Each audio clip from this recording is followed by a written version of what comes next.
It's been almost 2 months since the Poco X4 Pro has been out and it's gotten better. The system is more stable, it's a bit faster, but it's still running Android 11. So is the Poco X4 Pro worth picking up right now? Well, let's find out. Starting with the price, at the time of making this video, you can pick up the Poco X4 Pro for $248 for the 6GB RAM and 128GB internal storage option. There's also an 8GB RAM, 256GB version that goes for $329 if you need more internal storage. For the build quality, the front is protected with Corning Gorilla Glass 5 and there hasn't been a scratch on this display. The rear of this smartphone is made from glass. It held up just fine without a case, but as you can see, it attracts fingerprints. The frame is made from plastic and at 205 grams, it's an easy smartphone to hold and handle. Oops, maybe I spoke too soon, but it's an easy smartphone to handle. For the IP rating, it's an IP53 dust and splash resistant smartphone and have dropped it inside water occasionally and inside beer as well, and it survived. Ouch! So the build quality isn't bad. Now let's talk about the external features. The Poco X4 Pro has a hybrid SIM and memory card tray. It's a 5G smartphone with a maximum download speed of 2.5 gigabits per second. It has dual stereo speakers that are loud and the speakers at the top and bottom sound even. One area where the Poco X4 Pro has improved is in the haptics feedback. It's really good and you can even increase the vibration level. At the top, it has a 3.5mm audio jack, it has another microphone and an IR blaster. Now moving to the right side, that's where the volume buttons and power button are located. The power button is also the fingerprint scanner, and for the unlocking speed, well, it's really fast and it works 99% of the time. Moving to the rear of this smartphone, it has 3 cameras, a 108 megapixel main camera, an 8 megapixel ultra wide camera and a 2 megapixel macro camera. It also has an LED flashlight. The design of the camera bump is distinctive. I have mixed feelings about it, but it does help the Poco X4 Pro stand out. Switching to the front, it has a 16 megapixel selfie camera, and I'll be sharing with you what I think about the cameras, but spoiler alert,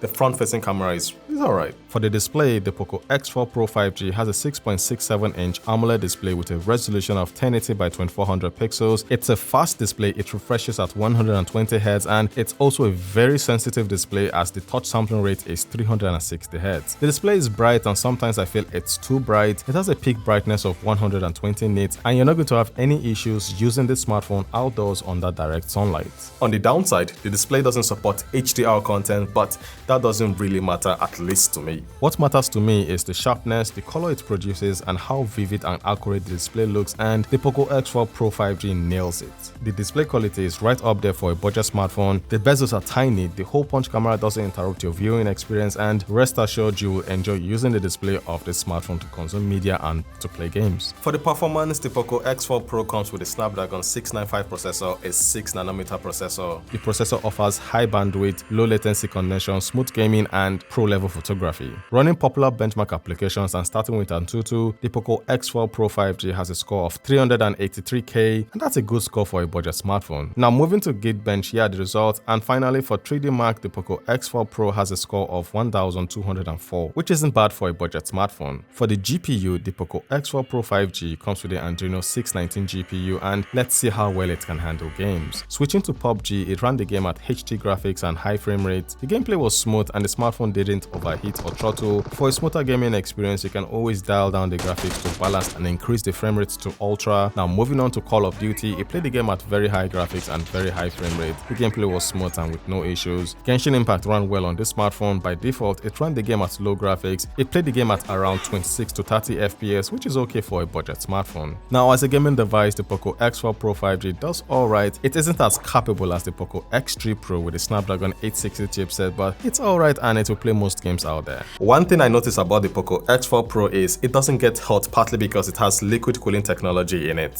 For the Android operating system, the Poco X4 Pro is running Android 11 with MIUI 13.0.10, but I'm sure the engineers at Xiaomi are having sleepless nights working on a stable version of Android 12 for this smartphone. And that said, that shouldn't stop you from getting this smartphone. It's been rock solid, absolute fast on it, except in one area, and that's the Google Discover page. Now moving to the cameras, the Poco X4 Pro 5G comes with a 16 megapixel front-facing camera, and it's my favorite camera on this smartphone. Portrait shots look amazing on it. I love the way it captures my skin tone. The image it captures are sharp and detailed in good lighting conditions. In low lighting conditions, however, it doesn't look that good, but I don't take pictures in the dark because I'm not a vampire, so that doesn't bother me. Alright guys, so here's a video from the front-facing camera of the Poco X4 Pro.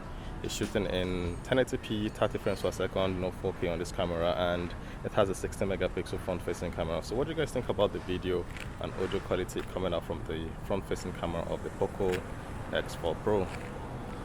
Doesn't look bad. Doesn't look bad at all. Moving to the rear cameras, it has a 108 megapixel main camera, an 8 megapixel ultra wide camera, and a 2 megapixel macro camera. The image captured by the 108 megapixel main camera are alright. Using the 108 megapixel camera mode to take pictures, well, it doesn't really show much of a difference compared to the normal shooting mode. 10x shots look like this, ultra wide shots are alright, night shots are decent. The cameras on the Poco X4 Pro 5G are decent, but it won't blow you away, except if you edit them or if you install J-Cam on it. Alright, switching to the rear camera. Again, it can't shoot in 4K, it can only shoot in 1080p, 30 frames per second. And what do you guys think about the footage coming out from the main camera of the Poco X4 Pro, shooting in 1080p, 30 frames per second? Video stabilization is looking good.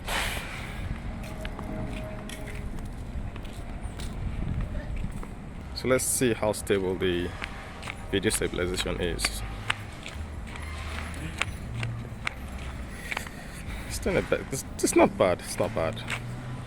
So what do you guys think about the video quality and audio quality coming out from the Poco X4 Pro using the main camera? Now we're using the 8 megapixel ultra wide camera, and look at the sky, it doesn't look bad. So what do you guys think about the video quality and the audio quality coming out from the ultra wide camera? Stabilization looks good as well. I'm just jogging, and it's stabilizing the footage well. It's doing a good job. For the battery, the Poco X4 Pro 5G has a 5000 mAh battery, and that should last the entire day, except if you play games or run demanding apps like benchmark applications. The battery on the smartphone is solid and you're not going to have any issues with it. The charging time is fast, and it also comes with a 67 watts fast charger, and here's the charging time. For a smartphone that costs $248, that's impressive. So what do I think about the Poco X4 Pro? Well, the price is attractive, the build quality is good, the display is impressive, the performance is alright, the battery is good, and charging time is fast. For the cons, well, the cameras are good, but they won't blow you away. And if you own the Poco X3 Pro, you most likely won't like the Poco X4 Pro. I made a comparison video, and you can check it out after watching this video. So guys, that's my review of the Poco X4 Pro 5G. Thanks for watching, and I will see you guys with more content like this. Valor Reviews, signing out.